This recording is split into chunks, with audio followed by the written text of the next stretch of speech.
Fala galera, um prazer tê-los aqui para mais uma videoaula do Professor Jubilu. E eu já quero começar esse nosso processo pedagógico te mostrando, olha aqui ó, o lóbulo da minha orelha. Se você reparar, ele tem um furo porque eu usei brinco quando era mais jovem, mas principalmente, ele é grudado na minha face.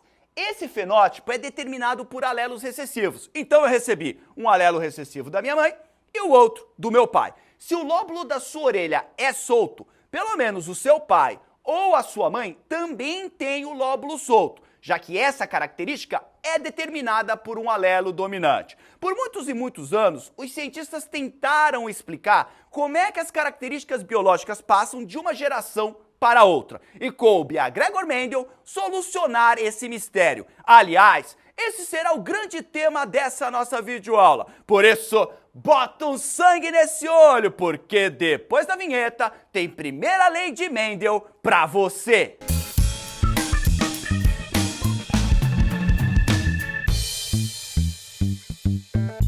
Hoje é muito fácil você explicar como é que as características hereditárias são passadas. Isso acontece através dos gametas que carregam os alelos. Os alelos nada mais são do que partes do DNA que contêm a informação para uma determinada característica. É isso. Porém, ali por 1850, ninguém conseguia dar essa explicação que eu tô te dando, não. A humanidade já tinha inventado o abridor de lata, o leite em pó, mas nada de arrumar uma explicação para a passagem das características biológicas. Até mesmo Darwin tentou dar uma explicada, mas não convenceu ninguém. Ou seja, até essa época, todas as hipóteses que tentavam explicar esse processo não eram muito convincentes. Quem finalmente conseguiu explicar isso foi Gregor Mendel, um austríaco que vivia na cidade de Brum. Cidade de Brum, ela pertencia ao Império Austro-Húngaro, que hoje é a República Tcheca. Então o Mendel vivia lá e ele conseguiu explicar os princípios da hereditariedade cruzando ervilhas. Sabe quantos cruzamentos o cara fez? 27 mil cruzamentos. Ele ficou de 1857 a 1863 cruzando muita ervilha. Então repare que algo que parece tão simples pra gente, poxa, as características são passadas dos pais para os filhos pelos gametas que estão carregando os genes. Isso exigiu um trabalho monstruoso de Mendel. E é importante que você entenda esses trabalhos e quais foram as conclusões que Mendel tirou olhando esses experimentos que ele fez. Agora, não tem como você entender primeira e segunda lei de Mendel sem conhecer ervilhas. Você precisa saber as características das plantas ervilhas para que você consiga entender genética. E claro, né? Abra o seu coração, porque vai ser uma aula sobre ervilha. E eu vou te mostrar ao final dessa videoaula que ervilha é legal. Abra o coração. Abre o coração. Ai, eu odeio ervilha. Eu não gosto nem de comer. Abre o coração. Abre o coração. Lembre-se, as ervilhas que você come aí, que você conhece, nada mais são do que as sementes de uma planta, conhecida como Pisum sativum, ou planta ervilha. Essa planta, ela é uma angiosperma, o que significa dizer que ela produz flores, que são os seus órgãos reprodutores, e ela também produz fruto, que no caso é conhecido como vagem. A característica mais importante que você tem que guardar em relação às ervilhas é que elas são plantas hermafroditas. Isso significa dizer que as flores dessa planta, que eu botei aqui ó, bem bonitona para você, elas possuem tanto o aparelho reprodutor masculino quanto o feminino. Botei aqui ó, bem grandão essa flor. Olha só dentro dela. Nós temos aqui esses pauzinhos com bolinha laranja, eles são os estames. Aparelho reprodutor masculino da flor. É aqui nos estames que são produzidos os pólens. E dentro dos pólens, nós temos o gameta masculino. Nós vamos chamar esse gameta masculino aqui de espermatozoide. Mas lá na reprodução de angiosperma, na aula de botânica, a gente vai ver que não é bem esse nome, só que isso aqui é uma aula de genética. Em verdinho, nós temos o carpelo. Esse tubo aqui em verde é o carpelo. É o órgão reprodutor feminino da planta. Então repare que aqui dentro dessa flor nós temos o órgão masculino e o órgão feminino. Por isso que a ervilha é uma planta hermafrodita. E também é por isso que essa planta consegue enviar o pólen produzido nos estames para o próprio carpelo. Ou seja, é uma planta que consegue fazer autopolinização. Auto que, Jubijubão? Autopolinização. Anota aí. Na autopolinização, os gametas masculino e feminino são originários do mesmo indivíduo. A autopolinização também pode ser chamada de autofecundação ou ainda autogamia. Porque essa planta, por ser hermafrodita, ela consegue se autofecundar. Ela consegue enviar o seu gameta masculino para ir de encontro com o seu gameta feminino. E aí nós temos a fecundação. A partir do momento que nós temos o encontro do gameta masculino com o gameta feminino aqui dentro do carpelo, essa flor aqui vai se transformar no fruto da planta, que é essa vagem bonitona.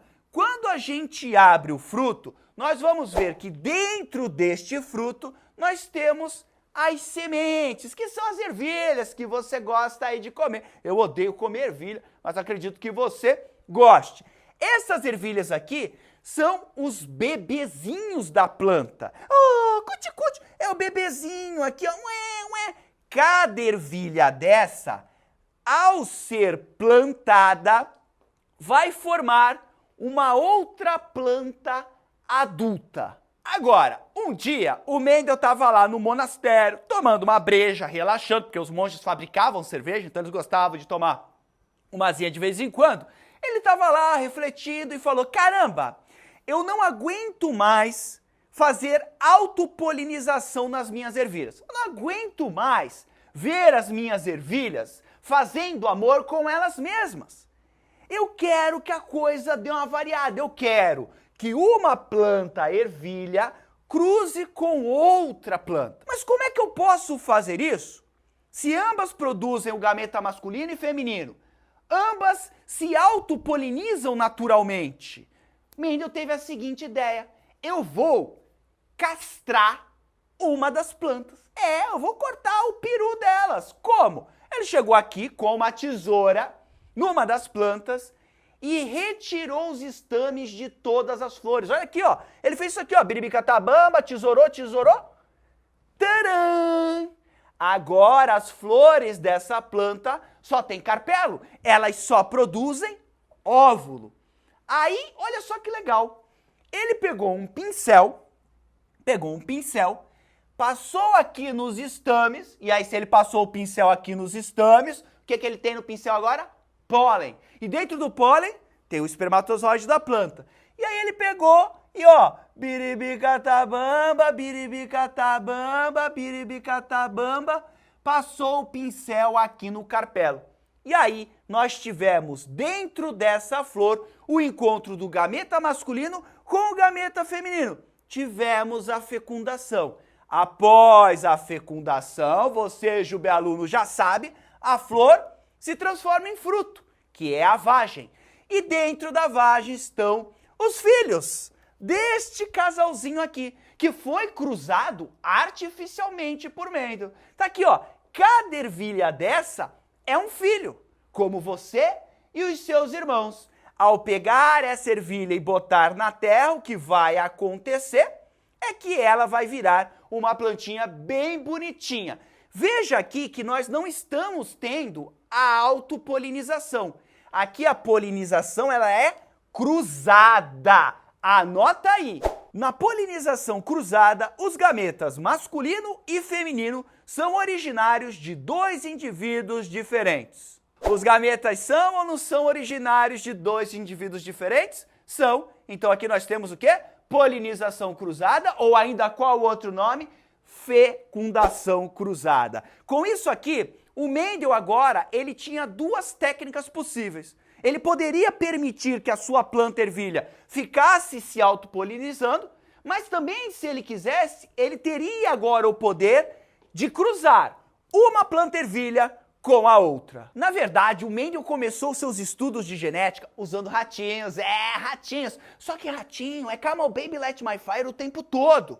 E não pegava bem ratos transando dentro de um monastério, um lugar santo, um lugar do Senhor. E aí o superior do Mendel chegou pra ele e falou, ó, para com essa palhaçada aqui desses ratos fazendo Come on baby let my fire aqui, vai criar outra coisa. E aí Mendel começou a criar ervilhas Mendel era um maravilhoso jardineiro, ele sabia criar plantas. Ele pegou as ervilhas, que são fáceis de serem cultivadas, elas se reproduzem rapidamente e, principalmente, elas produzem muitas gerações rapidamente. Então, uma ervilha consegue chegar numa outra geração em apenas um ano. Isso é rápido, principalmente para você que quer estudar como é que as características são passadas de uma geração para outra. E outra, as ervilhas são plantas extremamente didáticas, já que elas possuem características bem contrastantes, bem distintas umas das outras, o que permite uma fácil observação. Como assim características bem distintas umas das outras, Bilu? Vou te dar como exemplo a cor da semente das ervilhas, porque essa inclusive é a que mais aparece nas provas. A ervilha, ou ela tem semente com a cor verde ou amarela. Não existe uma intermediária, não existe uma semente azul. Ou é uma coisa ou é outra. E isso, claro, que facilita a vida de quem está estudando as características das ervilhas. E aí o Mendel resolveu pegar, além da cor da semente da ervilha, mais 6 características que eram bem contrastantes e que, claro, eram facilmente observáveis. Ele escolheu a forma das sementes, que pode ser a característica lisa ou rugosa, textura das vagens, que podem ser infladas ou comprimidas, a cor das vagens, que pode ser verde ou amarela, a posição das flores, que pode ser axial, ou seja, nas laterais, ou terminal, ou seja, flor apenas na ponta da planta, a cor dessas flores, se era roxa ou branca, e também olhou a altura das plantas, se eram altas ou anãs. Tá vendo só? Ou a ervilha é alta, ou ela é anã. Não existe a ervilha média. Isso, claro, que facilita a vida do cara. E outra, Mendel teve uma grande sacada, que foi o que diferenciou ele dos outros cientistas que também estavam cruzando plantas para entender os mecanismos da hereditariedade. Porque Mendel resolveu trabalhar com um caráter de cada vez, ou seja, eu vou trabalhar apenas com cor da semente, eu não vou trabalhar com cor da semente e altura da planta ervilha. Os outros cientistas faziam isso, analisavam vários caráteres ao mesmo tempo e aí não conseguiam explicar nada, porque ficava uma verdadeira bagunça. Mendel, quando ele estava estudando cor da semente da ervilha, ele não ia anotar se a ervilha era alta, se era anã, o tipo da vagem, a cor da vagem, não. Depois, quando ele quisesse estudar a altura, ele ia cruzar um monte de ervilha só para observar a altura. Se ele quisesse observar o formato da vagem, ele ia cruzar um monte de ervilha só para observar o formato da vagem. Deu trabalho. Mas a grande pergunta é, como é que o Gregor Mendel fez esses experimentos para tentar explicar os princípios da hereditariedade? Observe agora que o Mendel, ele tinha um poder nas suas mãos. Ele poderia deixar as ervilhas se autopolinizarem o tempo todo, ou seja, uma ervilha sozinha produzir os seus próprios filhos, ou ele também podia forçar o cruzamento de uma ervilha com a outra. Tendo isso em mãos, o que ele pensou? Cara, eu vou agora produzir ervilhas puras para todas as características que eu vou estudar. O que significa ser pura? Significa você pegar uma ervilha que dá semente com a cor verde, deixar ela se autopolinizar, plantar suas ervilhas verdes, nascer outra planta, permite autopolinização, nasce verde, planta, autopolinização, nasce verde, planta, autopolinização, nasce verde, planta, autopolinização. Caramba! Depois de várias gerações que eu plantei aqui, sempre eu tive ervilhas com a cor verde. Sempre que eu deixei as gerações que se originaram dessa planta se autopolinizarem, não se misturarem com ninguém, elas sempre produziam ervilhas verdes. Então eu tinha certeza que para a cor verde da semente da ervilha, eu tinha uma planta pura. Ela sempre vai dar semente com a cor verde. Isso é pura. E ele fez isso também com a semente, com a planta que produzia semente amarela. Vamos lá, pega ela, deixa ela se autopolinizar, vem o fruto, vem a semente amarela, eu planto, nasce a planta, autopoliniza, joga lá, nasce o fruto, joga a semente, planta, autopoliniza, fruto, semente. Várias gerações de autopolinização sempre dando ervilhas com a cor amarela. Então, quando isso acontecia, o Mendel tinha certeza que essas plantas eram puras. E ele fez isso para todas. Ele produziu plantas puras altas, baixas, com a vagem amarela, com a vagem verde, fez para tudo. Inclusive para a cor da semente.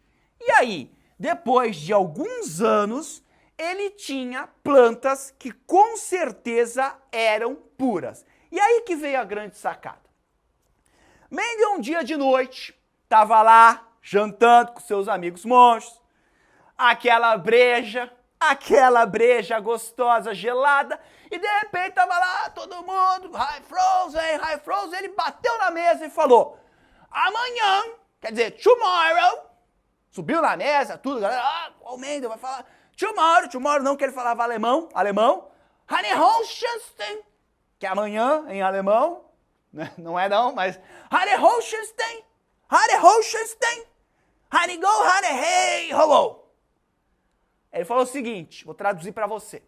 Amanhã, tomorrow, Honeyholstenstein, eu vou pegar uma planta ervilha pura para a cor da semente verde e vou fazer uma fecundação cruzada com uma outra planta que eu sei que é pura para a cor da semente amarela.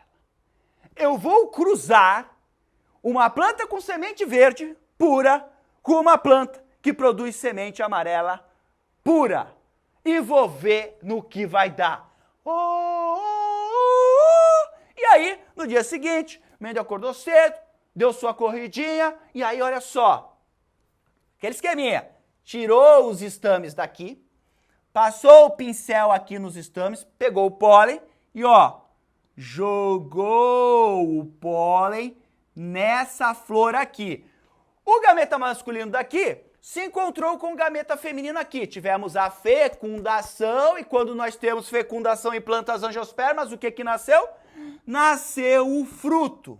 E dentro do fruto estavam os filhotes, as sementinhas. Pasmem, 100% das sementes tinham a cor amarela. Não apareceu nenhuma semente verde. O que será que aconteceu? Estamos em 1860. Mendel está tentando explicar os princípios da hereditariedade, ou seja, como que as características são passadas de um indivíduo para o outro. Aí veio a pira. Isso aqui para acontecer, quase um aninho, tá? Quase um aninho. Aí ele chegou e fez o seguinte, pegou esses filhotinhos aqui, essas sementes amarelas, e plantou. E elas cresceram, deram origem a uma nova planta. Aí, olha só, ele permitiu que essas plantas aqui se autopolinizassem. Ou seja, as filhas dessas duas plantas aqui ficaram fazendo amor com elas mesmas. E aí, olha só a pira do processo pedagógico novamente. Quando veio o fruto, quando ele abriu a vagem, parou o monastério. Gente, agora eu tenho 3 ervilhas amarelas para uma verde. A verde que tinha desaparecido aqui, voltou a aparecer aqui. Mendel, inclusive, deu nomes a essas gerações. Ele chamou essas sementes aqui, que é a geração inicial do seu estudo, de geração parental. São essas duas plantas aqui. As filhas da geração parental, que são essas sementes aqui, Mendel chamou de primeira geração filial, ou geração F1. E as filhas da F1, ele chamou de segunda geração filial, ou F2. Isso aqui é como se fosse os seus avós, geração parental, seus pais, geração F1, e você, a geração F2. Agora, Mendel estava com essa situação na sua frente. E aí, ele ficou muitos anos sem dormir. Ah, Jubão, mas por que o Mendel ficou assim tantas noites sem dormir? Ele ficou sem dormir porque aqui ele tinha duas situações para tentar explicar. Veja, meados de 1860. A primeira coisa que ele tinha que explicar é a seguinte: cruzei uma pura verde com uma pura amarela. Todo mundo nasceu amarelo. O que aconteceu com a verde? E o pior, depois que eu plantei amarelo, a verde voltou a aparecer na geração F2 numa proporção de 3 amarelas para 1 verde. Primeira dedução que Mendel teve. Bom, se quando eu cruzo pura verde com pura amarela, todo mundo é amarela, significa dizer que a cor amarela da ervilha é dominante sobre a verde. Princípio da dominância. Primeira conclusão de Mendel. Amarelo é dominante sobre verde. É a primeira vez que alguém falou sobre dominância. Sobre um alelo dominar o outro alelo. E aí, ele botou para o dominante uma letra maiúscula. Agora sim vai vir, hein? Vai vir. Olha aí o orgasmo. Ah, eu queria ver o azão. Azão. Ele botou o azão. Primeira conclusão. Segunda conclusão. Poxa, o verde, ele ficou escondido aqui e voltou a aparecer na F2. Gente, isso aqui foi uma grande revelação. Porque isso provou que a característica verde na geração F1 não foi destruída. Ela apenas ficou escondida. Vários cientistas achavam que era isso que acontecia. Quando eu cruzava uma característica com a outra e uma não aparecia mais, significava dizer que ela tinha sido destruída. E na verdade ela não foi destruída, porque ela não apareceu aqui, mas ela voltou a aparecer aqui na outra geração. Ela não foi destruída. A característica verde apenas ficou em recesso. Ela ficou em recesso, ela ficou escondidinha e depois reapareceu plena na geração F2. E aí ele chamou a característica cor verde para a ervilha de uma característica recessiva. Olha a palavra recessiva surgindo pela primeira vez na história da genética e nem existia genética nessa época. Mendel era muito mais um botânico do que um geneticista. E olha só, e aí ele botou a letrinha minúscula para representar a característica recessiva. Mendel era tão bom, que ele resolveu fazer essa determinação de quem era dominante e recessivo para todas as características que ele estudou. Ou seja, para as outras 6 características, além das cores das sementes, para ver justamente quem dominava e quem era o recessivo. E aí ele fez mais. Ele também quis observar depois, quando eu cruzava 2 plantas puras com características diferentes, ele queria saber se essa proporção de 3 dominantes para 1 recessivo, se ela acontecia. E olha só o que ele observou. E aí Mendel, construiu esse mega tabelão para dizer quem eram as características dominantes e também quem eram as características recessivas. Vamos lá. Ele pegou lá, planta pura com flor roxa, cruzou com planta pura com flor branca. Na F1, 100% deu roxa. Logo, roxa é dominante, branco é recessivo. Aí ele pegou aqui, e cruzou uma planta pura para a vagem verde com uma planta pura para a vagem amarela. Na F1, todas as plantas tinham a vagem verde. Dominante, amarelo não apareceu na F1. recessiva. Então, com esse pensamento, olha só o trabalho minucioso que ele fez e gigantesco, porque ele ficou cruzando. Lembre-se, ele trabalhava com um caráter por vez. Se ele estivesse trabalhando com isso, ele não ia para isso. E aí, ele conseguiu definir quais características eram dominantes e quais eram recessivas. E o mais legal, depois, na geração F2, para todos os caráteres, ele sempre observou, ó, uma proporção de 3 características dominantes para uma recessiva. E isso também foi algo que tirou o sono do Mendel, porque ele tinha que explicar por que na F2 está aparecendo isso. Por que na F2 eu tenho uma proporção sempre de 3 plantas com a característica dominante para uma com a característica recessiva. Olha que curiosidade aqui, ó.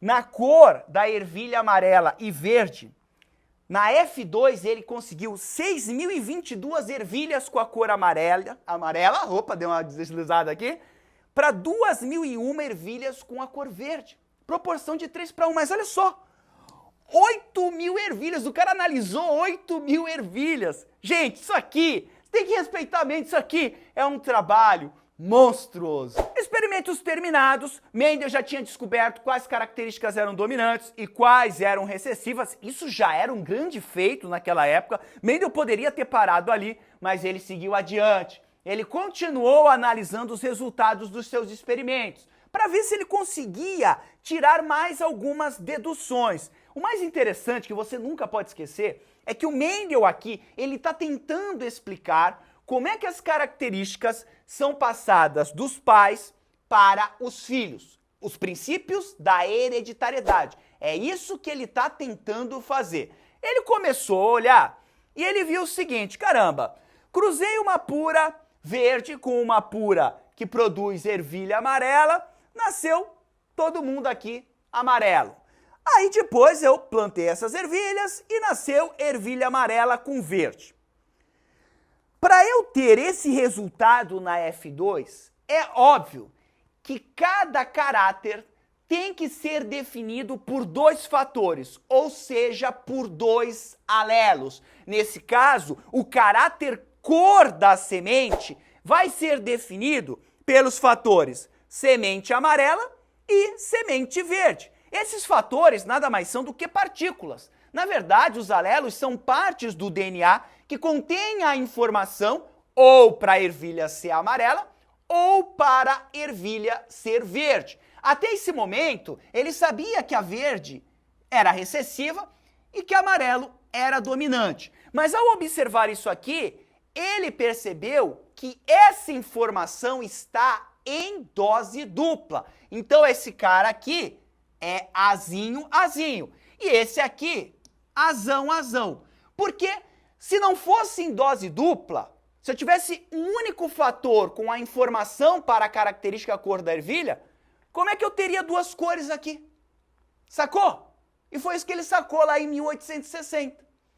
Falou, não dá. Então tem que ser 2 fatores. E aí ele botou aqui, ó. Esse aqui seria homozigoto recessivo. Você até aprendeu na minha aula passada que puro é sinônimo de homozigoto. Então esse cara aqui que é puro, ele é azinho, azinho, o homozigoto recessivo. Esse aqui também é puro para o amarelo, que é o que? O homozigoto dominante. Então Mendel percebeu isso. As características, elas são definidas por uma dupla de fatores, que são os alelos. Primeira coisa. Pronto. Isso já, ó, já descobriu que é dominante e recessivo. Agora descobriu que o negócio está em dupla. Até aqui, ó. Por que aqui ficou todo mundo amarelo? Porque veio o azão daqui e o azinho daqui. Então, quando os 2 fatores se encontram, e esses fatores são diferentes, que é o caso do heterozigoto, um deles se sobressai sobre o outro. Ou seja, um deles é o dominante e o outro é recessivo. Como o azão é dominante e é pro amarelo, todo mundo aqui nasceu amarelo. Outra sacada sensacional do Mendel. Agora, ele não parou nisso não. Ele ainda chegou numa outra dedução. Ele diz o seguinte, esses fatores, vamos pegar aqui, ó, o azão, azinho, esses fatores, na hora da formação dos gametas, se separam. Então, o azão vai para um gameta e o azinho vai para outro gameta. E depois, esses fatores voltam a se encontrar na hora da fecundação. Caramba, para tudo! Mendel disse que essa dupla de fatores, que podem ser iguais ou diferentes, homozigoto ou heterozigoto, na hora da formação dos gametas, elas se separam, elas se segregam e depois voltam a se encontrar na hora da fecundação para formar um novo indivíduo. Sabe por que para tudo? Porque esse é o princípio, esse aqui, esse daqui é o princípio, olha aqui, até falhou a caneta, esse é o princípio da primeira lei de Mendel, que diz o seguinte, anota aí, os fatores que condicionam uma característica segregam-se na formação dos gametas. Estes, portanto, são puros com relação a cada fator. Segregar significa separar. Então, o que o Mendel está dizendo, basicamente, é o seguinte, na sua primeira lei, que os alelos, na hora da formação dos gametas, eles são separados. E depois, na hora da fecundação, esses alelos voltam a se encontrar. Simples assim. Isso é a primeira lei de Mendel, é a conclusão de tudo isso aqui que ele fez, que ele botou nesse enunciado. E outra, os gametas são puros. Lembre-se que ser puro é você carregar com você uma única informação. Aqui, carrega só uma informação? Sim, ser verde, é puro. Carrega só uma informação? Sim, ser amarelo, é puro. O gameta carrega só uma informação? Carrega. Qual que é essa aqui? Amarelo. O outro gameta carrega só uma informação? Só. Qual que é essa aqui? Ter a ervilha verde. Então, os gametas também são considerados puros, que é o princípio da pureza dos gametas, também um princípio que está relacionado com a primeira lei de Mendel. De tudo isso que eu te falei, a principal informação que você tem que guardar é que o Mendel propôs que os alelos são separados na hora da produção dos gametas. E realmente é isso que acontece na meiose 1. Quando tem meiose 1, os alelos são separados. Só que, nessa época, 1863, ninguém sabia que a meiose existia. Ninguém conhecia genes. Ninguém sabia que o DNA existia, o que era DNA, o que eram os cromossomos, nada. Mendel estava no escuro. Mendel antecipou os conhecimentos da meiose. Olha como esse cara era genial. E o pior, ele foi lá, escreveu o seu trabalho, apresentou o seu trabalho, só que tinha muita matemática. E você sabe que na genética chega uma hora que você começa a trabalhar com muita matemática, graças ao Mendel. Com aquela matemática, o Mendel não era um grande orador, o Mendel foi totalmente ignorado. Ele até mandou o seu trabalho para alguns cientistas de renome na época, entre eles Darwin, porque o Darwin estava tentando explicar também como é que as características passavam de uma geração para outra. E não estava conseguindo. O Mendel mandou o trabalho dele para o Darwin, só que o Darwin não leu. E o Mendel era um grande fã do Darwin, leu Origem das Espécies, anotava tudo, mas foi totalmente ignorado. E uma das razões também é que o paper, ou seja, o artigo de estudo do Mendel, estava em alemão. E na boa, ninguém fala alemão. Então você pega um paper em alemão, cheio de número, você joga uma água benta nisso, você não vai ler. E por isso que Mendel foi ignorado. E o pior, o Mendel também tinha dúvidas sobre aquilo que ele estava falando. Ele não tinha certeza se aquilo realmente acontecia ou não. E ele acabou, num determinado momento, como não ia para frente o que ele tentava, ninguém ligava, ele abandonou os seus estudos, depois ele virou o diretor do monastério, ele virou o grande chefão, e ele acabou morrendo por problemas renais, problemas no rim, ele acabou morrendo sem ser reconhecido. E ficou assim por 35 anos, quando 3 cientistas, 3 botânicos, que estavam, início do século XX, estavam tentando também explicar os princípios da hereditariedade cruzando plantas, e eles conseguiram explicar, e aí esses 3 botânicos, um separado do outro, os 3 conseguiram explicar isso, um separado do outro, foram ver se alguém já tinha falado sobre isso. E aí eles descobriram que o Mendel já tinha feito. Foi assim que os trabalhos de Mendel foram redescobertos. E aí um outro cara, conhecido como William Bateson, pegou esse trabalho do Mendel e passou para o inglês. E aí começou a defender as ideias do Mendel. William Bateson foi o grande cara e foi o grande divulgador de Gregor Mendel. É graças a esse cientista que Gregor Mendel foi reconhecido como o pai da genética. Então veja só, o cara se esforçou, o Mendel era um cara que tinha depressão, era um frio desgraçado naquele monastério, e ele enfrentou tudo isso e acabou morrendo sem o reconhecimento que ele merecia. Porque sim, ele foi um grande gênio. O Mendel, na verdade, estava à frente da sua época. Ele já estava vendo coisas que ninguém enxergava. E por isso a maior parte dos cientistas considerava ele um louco, um jardineiro, que estava tendo suas alucinações e que deveria ser ignorado. Porém, com o tempo, vários cientistas foram vendo que aquilo que o Mendel tinha proposto realmente era verdade. Realmente, aquilo que ele falou naquela época realmente acontecia. Ou seja, Mendel realmente era genial. E aí, a partir deste momento, vários cientistas começaram a dar uma engordada nas ideias do Mendel, e aí viram que se você aplicar os princípios que ele propôs, realmente a coisa funciona, como eu vou te mostrar agora. Bora ver agora se as ideias de Mendel conseguem explicar aquele fenômeno natural que ele estava observando no cruzamento de ervilhas. Bom, lembre-se, o Mendel está tentando explicar aqui como é que uma característica passa de uma geração para outra. Mendel está tentando explicar os princípios da hereditariedade. Vamos ver se ele conseguiu? Bora lá. Começamos lá do começo, quando ele pegou a geração parental, uma planta pura com a característica, cruzou com uma planta pura com outra característica. Ele, na verdade, fez uma hibridização. Hibridizar é cruzar um indivíduo que tem uma característica com um indivíduo que tem uma outra característica. Às vezes você vai encontrar essa palavra. Hibridizou um com o outro, cruzou. É isso. Bom, Mendel disse que a característica cor verde da ervilha era recessiva e que a cor amarela era dominante. Mendel também falou que esses fatores com a informação sempre estão em dose dupla. Então aqui é azinho, azinho, e aqui é azão, azão. Tá vendo? Essa aqui é uma planta pura homozigota recessiva. E essa é pura homozigota dominante. Às vezes a gente só fala pra você, ó, quando fala puro, quer dizer homozigoto. Mas por que que ela é pura? Olha só, ela só carrega com ela, essa planta aqui só carrega com ela a informação de que a semente tem que ser verde. Tem algum azão aqui? Que é a informação para a semente ser amarela? Não. Então por isso que essa planta é pura, porque ela sempre produz sementes verdes, porque ela só tem essa informação dentro dela, no DNA dela. Mesma coisa aqui, ela só tem a informação de que a ervilha tem que ser amarela. Por isso que ela é pura.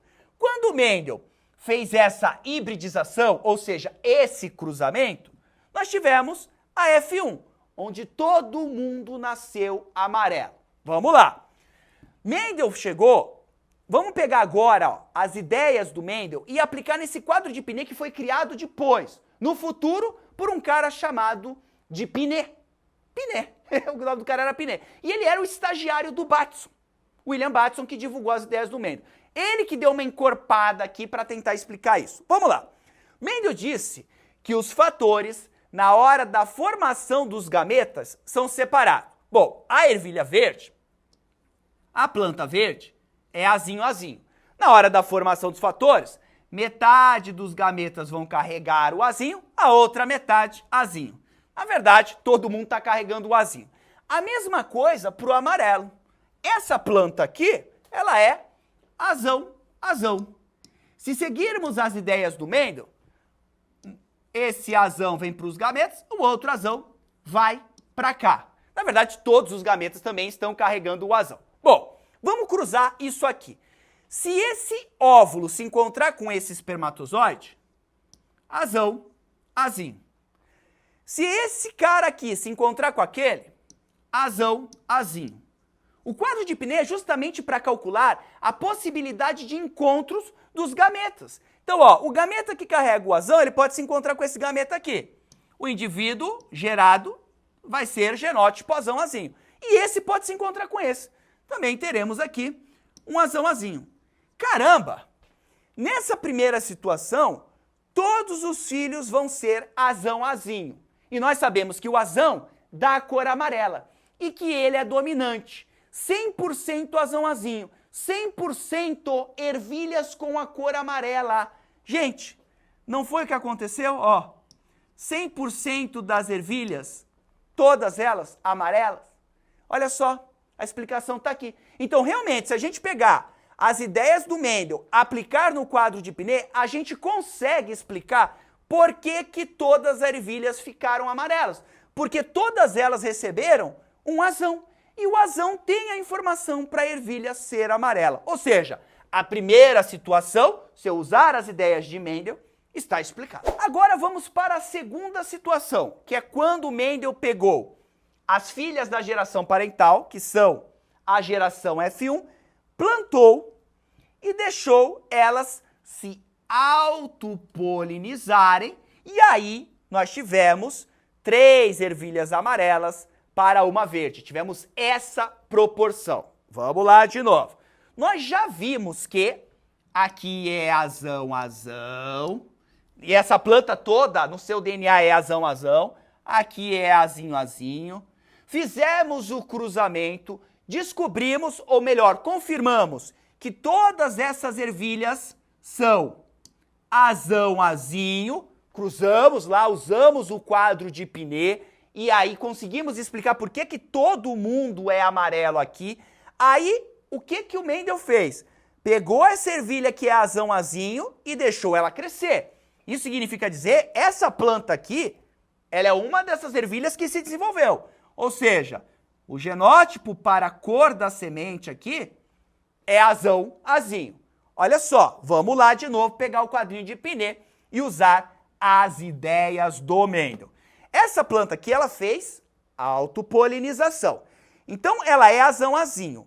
Quando ela produziu os seus espermatozoides, azão foi mandado para metade dos gametas e azinho para outra metade. A mesma coisa que essa planta, que é azão-azinho, ela também, como é hermafrodita, produz os seus óvulos. Na hora da produção dos óvulos, metade dos óvulos recebeu o alelo azão e metade recebeu o alelo azinho. E agora, usando o quadro de Pinet, a gente vai ver todas as possibilidades de encontro dos gametas. Então, na suruba dos gametas, olha o que pode acontecer. Esse espermatozoide se encontrar com esse óvulo. Azão, azão. Esse espermatozoide pode se encontrar com aquele óvulo, pode acontecer. Isso aí é a mãe natureza que vai decidir. E aí, a semente vai ser azão-azinho. Esse espermatozoide pode se encontrar com esse óvulo. E aí a semente vai carregar o genótipo azão-azinho. Ou esse espermatozoide pode se encontrar com esse óvulo aqui. E aí a semente vai carregar essa informação. Usamos os princípios de Mendel, fatores em dose dupla. Esses fatores se separam na hora da formação dos gametas em proporção igual. E aí fizemos o encontro desses gametas. Pergunto, isso aqui explica esse resultado de 3 amarelas para uma verde? Explica. Isso quer dizer que aquilo que o Mendel dizia realmente era verdadeiro. Se usarmos todas as sacadas do Mendel, conseguimos produzir aquilo que está acontecendo na natureza. Conseguimos replicar aquilo que está acontecendo na natureza. E claro, isso aqui é no futuro. Os cientistas do futuro estão fazendo isso aqui para ver se realmente isso acontece. E acontece. Isso quer dizer que Mendel realmente estava correto nas suas afirmações. Mendel, coitado, morreu sem saber se estava correto. Mas ei, Mendel, me escuta, você estava certo. Agora, vem em mim, vamos completar os estudos que eu me emocionei aqui. Olha só, você que ainda não entendeu. Essa semente aqui, azão-azão. O azão não é o fator, ou seja, o alelo que tem a informação para ser amarelo? Tem. Tem 2 azões aqui. Então aqui, essa ervilha aqui, ela vai ser amarela. Vou botar em vermelhinho. Essa ervilha aqui carrega o fator amarelo e o fator verde. Mas qual que domina quando isso acontece? Ou seja, quando o indivíduo é heterozigoto, quem domina é o amarelo. Então aqui a gente também tem uma ervilha amarela. Aqui, a mesma situação, uma ervilha amarela. Essa outra ervilha recebeu 2 azinhos, e o azinho são partículas que têm a informação que a ervilha deve ser verde. Então, realmente, aqui, ó, a gente observa uma proporção de 3 dominantes para 1 recessivo. Existem outras maneiras de você expressar isso aqui. Você pode botar, por exemplo, que você tem uma proporção aqui de 1 azão para 2 azinho para a proporção de 1 azinho. Isso aqui é proporção genotípica. Um indivíduo, para cada indivíduo homozigoto dominante, nós vamos ter 2 indivíduos heterozigotos e 1 indivíduo homozigoto recessivo. Você ainda pode dizer que 75% da prole é amarelo para 25% verde. Existe uma outra maneira. Você pode falar o seguinte, 3/4, porque ó, 3 em 4 possibilidades, vamos botar aqui bem bonitinho, ó, 3/4 da prole amarelo para 1 em 4 possibilidades verdinho.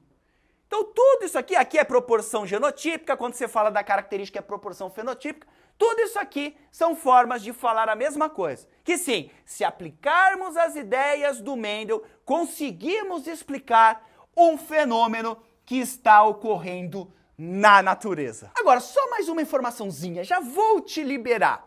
Muitas vezes a primeira lei de Mendel é conhecida como monohibridismo. Por que monohibridismo? Hibridismo é cruzar. Você aqui não está cruzando plantas, trabalhando apenas com um caráter, que nesse caso é a cor das sementes? Sim, um caráter, mono, cruzamento, hibridismo.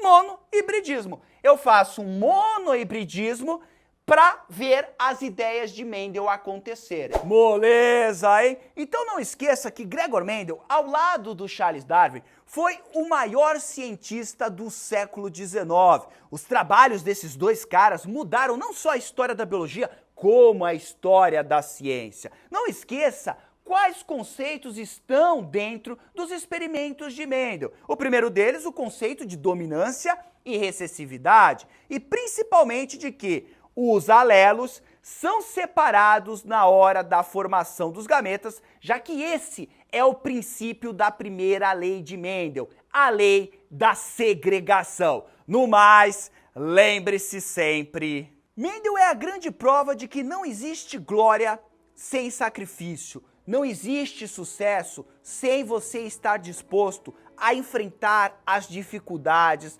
a solidão, as dores e as chatices que uma atividade como essa exige. Mendel foi disciplinado, persistente e não desistiu. Ele tinha inclusive depressão e também tinha muitas dúvidas daquilo que ele estava fazendo. Ele não sabia se aquilo ia dar em alguma coisa, se não ia, mas ele continuou dia após dia plantando as suas ervilhas para alcançar a glória de ser considerado o grande pai da genética. Mendel é como você, que nesse momento também enfrenta um momento de solidão, de dúvidas, de tristeza, sem saber se todo esse sacrifício que você está fazendo vale a pena. Mas continue na persistência, porque não existem atalhos para o sucesso. Por isso, continue plantando as suas ervilhas, porque o que é seu está guardado. No mais, desnecessário dizer que foi um grande prazer estar aqui com você. Um grande abraço. Tchau!